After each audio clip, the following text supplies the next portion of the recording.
দর্শক আসসালামু আলাইকুম। আর্জেন্টিনা ও কলম্বিয়ার বিপক্ষে কেমন হতে পারে ব্রাজিলের সম্ভাব্য সেরা একাদশ, বিস্তারিত জানুন পুরো ভিডিওতে।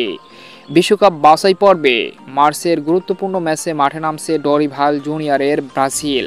সেখানে আর্জেন্টিনা ও কলম্বিয়ার মতো বিগ দলের বিপক্ষে মুখোমুখি হতে হবে।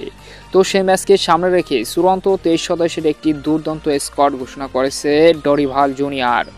যদিও তার স্কোয়াড নিয়ে এখনও প্রশ্ন রয়ে গেছে, তবে বেশ কিছু জায়গায় ভালো খেলোয়াড়কে ডেকেছে ডরিভাল জুনিয়র। হয়তোবা দুই একটি পজিশন নিয়ে কথা বলা যেতে পারে। তবে সব মিলিয়ে এবারে ডরিভাল জুনিয়র একটি মোটামুটি গোছালো দল দিয়েছে আর্জেন্টিনা ও কলম্বিয়ার বিপক্ষে ম্যাচকে সামনে রেখে। তো সেই 23 সদস্যের স্কোয়াড থেকে যেমন হতে পারে ব্রাজিলের সব থেকে সম্ভাব্য সেরা একাদশ, যেখানে গোলকিপার পজিশন সেখানে জায়গা করে নেবে বর্তমান সময়ে দারুণ ফর্মে থাকা লিভারপুলের গোলকিপার এলিসন। যদিও এছাড়াও দুজন গোলকিপার রয়েছে, তারাও দারুণ ফর্মে রয়েছে।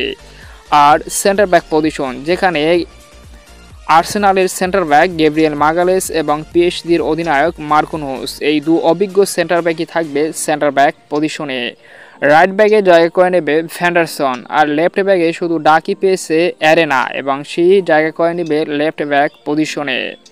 মধ্যমাঠ যেখানে দুজন মিডফিল্ডার থাকবে ব্রুনো গুইমারেস এবং গারসন, এই দুজনার জুটি মোটামুটি ডরিভাল জুনিয়র ভালোভাবেই মানিয়ে নিয়েছে, তাই এই দু জুটি থাকবে মধ্যমাঠে।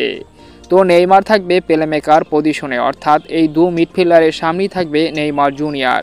দু উইং বেসে লেফট উইং বেসে থাকবে ভিনিসিয়াস জুনিয়র এবং রাইট উইংয়ে থাকবে রাফিনা, যিনি বার্সার হয়ে বর্তমান সময়ে দারুণ পারফরমেন্স করে যাচ্ছে।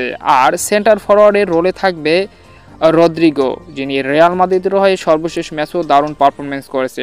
তো সম্মানিত দর্শক বন্ধুরা, ব্রাজিলের এই সম্ভাব্য সেরা একাদশটি কেমন হয়েছে অবশ্যই কমেন্টসে আপনার মতামত জানিয়ে দিন।